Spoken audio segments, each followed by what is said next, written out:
Coming up on Mountain News this morning, a massive snowstorm brought snow, ice, and freezing rain to about half the country this weekend. And a private jet with 8 people on board crashed on takeoff from an airport in Maine yesterday.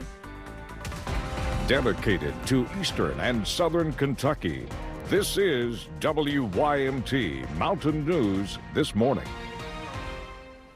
Welcome to Mountain News This Morning. I'm McKinley Calandrino here with you on Monday, January 26th. The time is now 6 a.m. Let's check in with First Alert meteorologist Megan Dusmall for a look at your forecast this morning. Megan, I was driving to work this morning and definitely saw some of those flurries coming down. So as people are heading out the door, what can they expect? Well, not only do you have those flurry chances, but the main impact other than the ice is going to be those very cold temperatures. I mean, we have that cold weather advisory out for many folks this morning with temperatures right now and a mixture of the mid-teens, but with wind chill, it could feel as cold as -5. So make sure you're bundling up. Speaking of feels like temperatures, here's what we're seeing right now. Feels like -1 in Wise, feels like 3 in Williamsburg, and 4 in Jackson. Now temperatures will continue to drop for the next couple hours, but once that sun does eventually rise, we'll see those temperatures warming into the upper teens, low 20s, which is still very cold and well below freezing. Speaking of those flurries McKinley was talking about, here's a look at satellite and radar, really focusing in on that flurry activity on that Kentucky-Virginia border and as you're traveling into West Virginia. Altogether, though, really focus in on those cold temperatures, and if travel is unavoidable, drive carefully on those roads as ice is still definitely present. McKinley. Thank you, Megan. And speaking of that massive snowstorm, it brought ice and freezing rain to about half the country this weekend. A thick layer of ice settled on surfaces in East Texas, a common sight across much of the South, including near Nashville, Tennessee, where power lines and trees collapsed. Customers could be in the dark for a few days after hundreds of thousands lost power. The heavy ice has paralyzed communities from Alabama to Washington, D.C. and Atlanta. We're spread thin on equipment here because there's so many guys in different directions. And we're out here having to manually do this, where usually we would need a backhoe or a bulldozer or something to help move the stuff. The storm caused at least 4 deaths, 2 men who died of hypothermia in Louisiana and 2 other women in Massachusetts. Eastern Kentuckians have continued to show their resilience through another severe weather event, coming together to help each other out.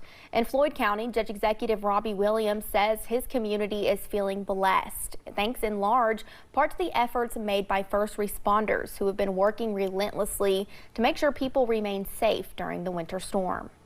Listen, we can never say enough about our first responders, the work that they do. They're fantastic. We have all of our policemen, our firemen, our emergency personnel, the rescue squad, all of the folks, and they have done it. They've risen to the occasion, and they have been very professional in their execution. Snow and ice knocked out power for thousands of Kentuckians this weekend. Let's take a live look at the current number of power outages. Right now, about 50,000 Kentuckians are in the dark. Most of those are in southern and eastern parts of the state, from Allen County stretching through Breathitt County. We'll update you on air and online if there are any significant changes. Kentucky utilities are encouraging customers to take steps to conserve energy. That's as frigid temperatures settle in. Here are some ways that you can do that. Turn off all unnecessary lights and appliances. Adjust your thermostat to the lowest comfortable setting. Use draft stoppers for windows and doors. And during the day, open curtains and blinds to let the sunshine in. Accused killer Luigi Mangione was back in court Thursday. The judge set 2 possible dates for his federal trial, depending on whether he will face the death penalty or not. Also, during a hearing, a police official from Altoona, Pennsylvania, testified. At issue is whether Mangione's backpack was seized and searched lawfully. He was arrested at a McDonald's in Altoona after a massive manhunt. Mangione was wanted for reportedly shooting and killing United Healthcare CEO Brian Thompson in December of 2024. Former special counsel Jack Smith, who oversaw 2 investigations into President Trump, told lawmakers Thursday that he stands by his decision to bring charges against the president. Smith testified before the House Judiciary Committee about the 2 criminal investigations he led, looking at classified documents found at Mar-a-Lago and President Trump's action in the wake of the 2020 election. Both cases ended after Trump won the re-election. Smith pushed back against accusations from Republican lawmakers that the investigations were politically motivated. Our investigation developed proof beyond a reasonable doubt that President Trump engaged in criminal activity. If asked whether to prosecute a former president based on the same facts today, I would do so regardless of whether that president was a Democrat or a Republican. In a post on social media during the hearing, President Trump wrote, quote, "Deranged Jack Smith is being decimated before Congress. It was over when they discussed his past failures and unfair prosecutions. He destroyed many lives under the guise of legitimacy. Jack Smith is a deranged animal who shouldn't be allowed to practice law." Democratic Senator Jackie Rosen of Nevada is calling for the impeachment of Homeland Security Secretary Kristi Noem. Rosen says Noem should be removed from her job over the way she has handled and reacted to ICE enforcement and incidents in Minneapolis. The operation has led to 2 killings of American citizens. The most recent incident happened on Saturday when a Border Patrol agent shot and killed 37-year-old Alex Preddy. Rosen said Noem and her department's latest attempt to mislead the American public about Preddy's shooting is, in her words, deeply shameful. Noem has said Preddy brandished a weapon at officers during an enforcement operation, and the officers responded in self-defense. But no video has been emerged of the scene that backs up her claim. And thousands of youth gathered in Washington, D.C. Friday for the 52nd annual March for Life. Organizers say it's the world's largest pro-life event. WYMT Washington correspondent Molly Martinez brings us the story of one of the unforgettable groups who made the trek. Proudly hailing from Colorado, this is not your average choir. They just bring something else, and it's fresh and it's unique and it's never the same, and it connects with people. Jared Anderson is the director of Friends of Club 21, an organization for those with a song in their heart. It's the group's first year at March for Life, and Nicole here is ready for the spotlight. I'm excited, but just a bit nervous. Well, you sounded great. Are you ready to be a star? Yeah, I'm going to be a superstar. The group usually sticks to their hometown of Colorado Springs, but when the opportunity to attend the March for Life called, they answered. We didn't really see this kind of angle coming, but it is like so many pregnancies are terminated when they discover Down syndrome, and we've been really like honing in on that. And so this is kind of a match, like just encouraging people not to give up before you get to the good stuff. Friends of Club 21 were one of several groups to take the stage Friday. Some members, like Matthew here, were feeling some pre-performance jitters. But like most things, it seemed a lot less scary with the help of friends. If you want. The Trump administration abruptly halted and then reversed pivotal public health funding to cities and states over the weekend.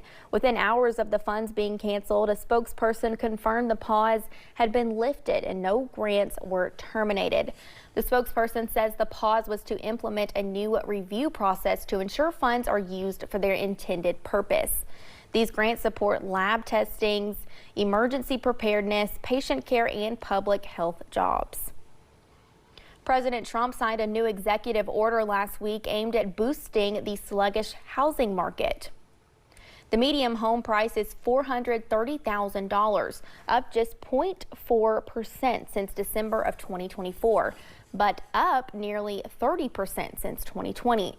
The president's order is an attempt to increase the supply of homes to buy by preventing Wall Street investors from purchasing single-family homes for the rental market. CBS News business analyst Jill Schlesinger expects it to have a limited impact because institutional investors are just a small slice of the market.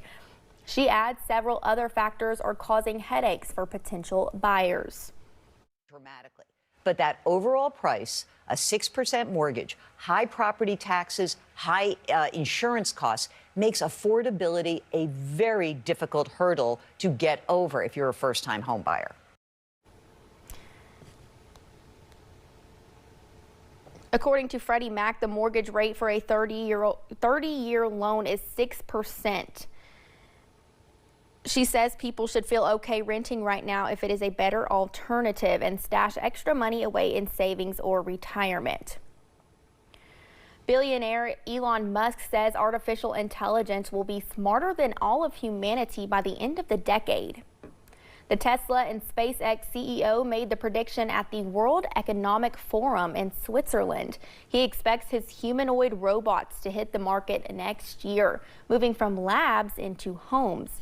Musk says the AI bots will make life easier for families everywhere. I think everyone on Earth is going to have one and going to want one, because who wouldn't want a robot to, assuming it's very safe, watch over your kids, take care of your pet. Critics point out Musk has previously made bold predictions on self-driving cars, space travel, brain chips, and robotics that have yet to fully materialize.